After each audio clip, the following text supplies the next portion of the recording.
Hello friends, welcome to SSC coaching centre. दोस्तों, आज के वीडियो में देखेंगे गणित का सबसे इम्पोर्टेंट टॉपिक जो आपको बार बार परेशान करता होगा। जो प्रश्न आपके सामने आ जाता है और आपसे नहीं बन पाता है, वही प्रश्न लेकर के आया हूँ। पूरा वीडियो देखिए। चलिए स्टार्ट करते हैं। पहला प्रश्न है, एक साबुन की टिकिया 7 सेंटीमीटर लंबी, 5 सेंटीमीटर चौड़ी तथा 2.5 सेंटीमीटर ऊंची है। एक कार्डबोर्ड डिब्बे में जिसकी लंबाई, चौड़ाई तथा ऊंचाई इतनी है, 56 सेंटीमीटर, 49 सेंटीमीटर और 25 सेंटीमीटर है। ऐसी कितनी साबुन की टिकिया रखी जा सकती है? देखिए, हमारे पास एक कार्डबोर्ड का डिब्बा है जिसकी लंबाई, चौड़ाई और ऊंचाई हमें दे रखी है। ये लंबाई है, ये चौड़ाई है, ये ऊंचाई है। इस डिब्बे में साबुन की टिकिया का साइज हमको ये दे रखा है। इस डिब्बे में साबुन की कितनी टिकिया रखी जा सकती हैं, ये कह रहा है। हमेशा याद रखना, जो मैं तरीका बता रहा हूँ उसी तरीके से सॉल्व करना। सबसे पहले ऊपर लिख लेना बड़ी माप, ठीक है, बड़ी माप। बटे में लिख लेना छोटी माप। अभी समझ में आ जाएगा। बड़ी माप बटे में लिख लेना छोटी माप। आंसर आ गया, ठीक है, आंसर आ गया। बड़ी माप कौन कौन सी है भैया? ये आपकी बड़ी माप है डिब्बे की, तो बड़ी माप ऊपर लिख लीजिए। 56 गुने 49 गुने 25, ये बड़ी माप लिख ली हमने, ठीक है, ये बड़ी माप लिख ली। अब बड़ी माप यहाँ पर हमने जब लिख ली तो छोटी माप लिखेंगे बटे में। क्लियर? छोटी माप यहाँ पर कितनी है? छोटी माप है 7, 5, 2.5, 7, 5, 2.5, ठीक है। अब देखिए, यहाँ पर दशमलव है। मैं सबसे पहले इस दशमलव को हटाता हूँ यहाँ से। जब दशमलव को यहाँ से हटाऊंगा तो दशमलव के बाद एक संख्या है तो ऊपर एक जीरो आ जाएगा। ऊपर से दशमलव हटाते हैं तो नीचे जीरो आ जाएगा, नीचे से हटाएंगे तो ऊपर। अब ये दशमलव हटने के बाद में 25 हो गया पूरा, ठीक है। अब देखिए, इसे मैं कटाऊंगा तो ये 25, एक कम 25 कटेगा और एक जीरो, मतलब 10 बार में ये कट गया पूरा, ठीक है। अब देखिए, ये 7 7 49 कट जाएगा पूरा, ठीक है, ये कट गया यहाँ पर। अब देखिए, 5 दूने का 10 कट जाएगा, ये यहाँ पर, ये भी कट गया। अब आपके पास बचा क्या? 56, 7 और 2, ठीक है। अब इन तीनों का आपस में मल्टीप्लाई कर देना है, आपका आंसर आ जाएगा। तो सबसे पहले मल्टीप्लाई करूंगा 56 का 2 से, ठीक है। 56 का 2 से मल्टीप्लाई होगा तो ये हो जाएगा आपका 112, ठीक है, 112।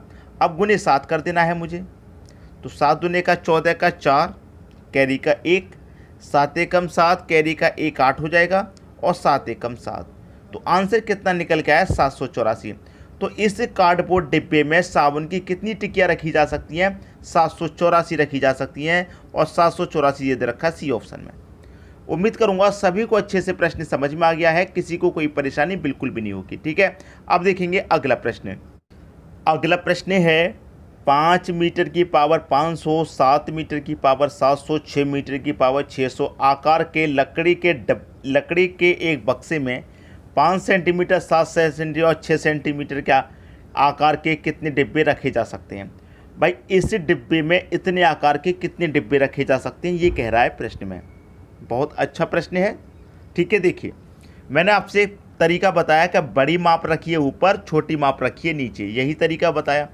अब यहाँ देखेंगे, ये भी 5, ये भी 5, ये 7, ये 7, ये 6 और ये भी 6 है, ठीक है। अब बड़ी माप इसमें कौन सी है? जो पावर में दे रखी है दोस्तों, ये बड़ी माप है, ठीक है। तो बड़ी माप ऊपर लिखो, 500 गुने 700 गुने 600, ये बड़ी माप है।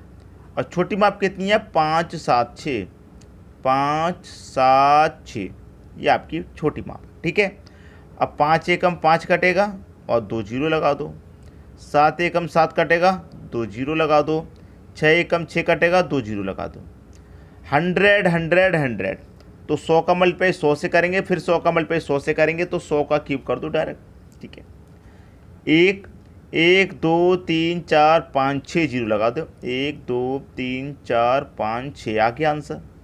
कहाँ दे रखा है भाई? सी ऑप्शन में दे रखा है। ये आपके प्रश्न का आंसर आ गया भाई। 1 का मल्टीप्लाई 1 से करेंगे, 1 का मल्टीप्लाई 1 से करेंगे, 1 ही रहेगा, और मल्टीप्लाई में सभी जीरो ऐड हो जाते हैं, तो 2 जीरो 2 जीरो 2 जीरो 6 जीरो हो गए। ये आपका आंसर आ गया। आसानी से समझ में आ रहे हैं प्रश्न, कोई भी समस्या नहीं होगी। अब देखेंगे हम अगला प्रश्न। अगला प्रश्न है, 8 मीटर, 6 मीटर तथा 22.5 सेंटीमीटर मोटी एक दीवार। बहुत बढ़िया प्रश्न है दोस्तों।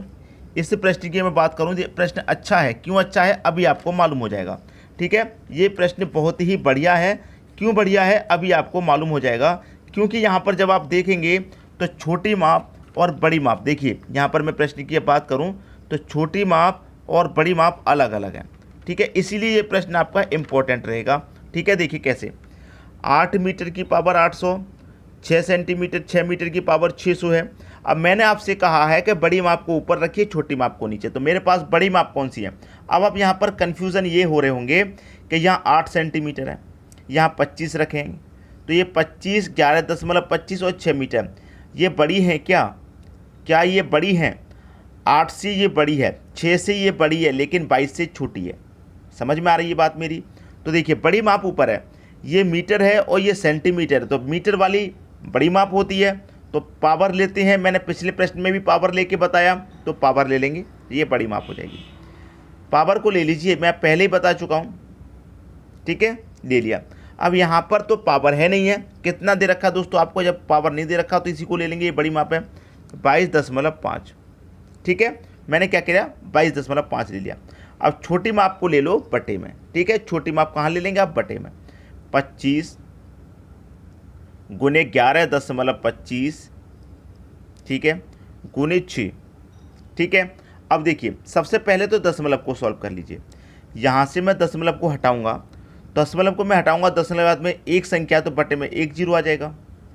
और यहाँ से मैं दशमलव को हटाऊंगा तो दशमलव बाद 2 संख्या तो 2 जीरो आ जाएंगे यहाँ पर। ठीक है, बस प्रश्न सॉल्व हो गया। दशमलव हट गए, अब जीरो से तो यहाँ पर 1 जीरो मैं कटा दूंगा बिल्कुल। ठीक है, 1 जीरो से 1 जीरो गया। अब देखिए मैं यहाँ पर 25 से कटा दूंगा, 25 से इसको कटा दूँ, इसको कटा दूँ, चाहे इसको कटा दूँ, किसी को भी कटा दूँ, सब कट जाएंगे। तो देखिए ये हमारा 2250 हो गया। अब 2250 पहले मैं 25 से इसको कटा देता हूँ, 25 तिरिक का 75, 5 बचेगा 50, 25 दूनी का 50, ये कट गया 32 बार में। ठीक है, अब देखिए 1125 से 2250 पूरा 2 बार में कट रहा है। ठीक है, अब 6 से कटाऊँगा, 6 एक कम 6, ये 100 बार में कट गया। अब आपके पास बचा क्या, 32, 100 और 2, यही तो बचा, 32, 100 और 2, यही बचा आपके पास। तो 32 का मल्टीप्लाई 2 से करूँगा, 32 दूनी का 64, और 64 का मल्टीप्लाई 100 से करूँगा तो 2 जीरो लग जाएंगे। 6400 आपके प्रश्न का सही आंसर आ जाएगा। 6400 कहाँ दे रखा है, सी ऑप्शन में। उम्मीद करूँगा सभी को प्रश्न अच्छे से समझ में आ गया है, कोई समस्या यहाँ पर किसी को बिल्कुल भी नहीं होगी। ठीक है, अब देखेंगे अगला प्रश्न। अगला प्रश्न है, एक साबुन की टिकिया 9 सेंटीमीटर लंबी, 5 सेंटीमीटर चौड़ी तथा 3 सेंटीमीटर ऊंची है। एक लकड़ी का डिब्बा जिसकी लंबाई चौड़ाई तथा ऊंचाई इतनी है, इसमें साबुन की टिकिया कितनी रखी जा सकती हैं। बड़ी माप ऊपर, छोटी माप नीचे, पहले बता चुका हूँ। तो बड़ी माप ये है। सबसे पहला प्रश्न बिल्कुल इसी टाइप का था। ठीक है, आपको याद आ गया होगा, बिल्कुल इसी टाइप का था। तो बड़ी माप ऊपर लिखिए 108, 60 और 27, ये होगी बड़ी माप। छोटी माप नीचे लिख लो 9, 5 और 3, बस कटा लो, आंसर आ जाएगा। 9 तिरिका 27, 3 से 3 कट गया, 5 से 60 को कटाऊंगा, 12 बार में कटेगा। अब 108 और 12 का मल्टीप्लाई करना है, आंसर आ जाएगा। 12 अट्ठे 96 का 6 आएगा, कैरी का 9 रहेगा। 12 का मल्टीप्लाई 0 में करेंगे, 0 ही हो जाएगा, जो कैरी का 9 है वही आ जाएगा। और 12 एकम 12, आंसर कितना आया इस प्रश्न का, 1296 आ गया। 1296 कहाँ पर है, पहले ही ऑप्शन में 1296 दे रखा है। ये आपके प्रश्न का बिल्कुल सही आंसर हो गया। उम्मीद करूंगा सभी को प्रश्न बहुत अच्छे समझ में आ गया है, कोई परेशानी बिल्कुल नहीं होगी। अब देखेंगे अगला प्रश्न। अगला प्रश्न है, एक संदूक की बाहरी माप 80 की पावर 75 सेंटीमीटर, 30 की पावर 25 सेंटीमीटर, 50 की पावर 45 सेंटीमीटर है। संदूक की मोटाई 2.5 सेंटीमीटर है, उसके अंदर 15 सेंटीमीटर 9 सेंटीमीटर गुने 5 सेंटीमीटर कितनी किताबें आएंगी। भाई अभी तक जो प्रश्न करते हुए आ रहे हैं उसी तरीके से हमें सॉल्व करना होगा। सबसे ऊपर बड़ी माप, उसके नीचे छोटी माप। तो जब पावर हमें दे रखी है तो अभी तक हम क्या करते हुए आए हैं, पावर को बड़ी माप के रूप में लिखते हुए आए हैं। तो यहाँ पर भी वही लिखेंगे, 75, 25 और 45, यही तो पावर है। अब बटे में लिख लेंगे छोटी माप। छोटी माप कितनी है, 15, 9 और 5 की है। भाई 15, 9 और 5, 15 5 75, 9 पच्चे 45, 5 से कट गया 5, 25 पच्चे 125, 25 पच्चे 125 होता है और ये दे रखा है सी ऑप्शन में। उम्मीद करूंगा कि सभी प्रश्न आपको अच्छे से समझ में आ गए होंगे। आज के बाद इन प्रश्नों में कोई भी गलती नहीं करेंगे, ठीक है। जब पावर आपको दे रखी है तो बड़ी माप के रूप में पावर को ही लिखते हैं। मैंने इस प्रश्न में अच्छे से क्लियर कर दिया है, ठीक है, कैसे प्रश्न को सॉल्व किया जाता है। तो कोई भी परेशानी आज के बाद इन प्रश्नों में आपको नहीं आई होगी। वीडियो को शेयर करते रहिए दोस्तों, शेयर करते रहिए ताकि सभी के पास तक पहुँचे और सभी की मदद हो पाए, सभी बच्चे अच्छे से एग्जाम की तैयारी कर पाएँ, ठीक है। वीडियो देखने के लिए आपका बहुत बहुत धन्यवाद।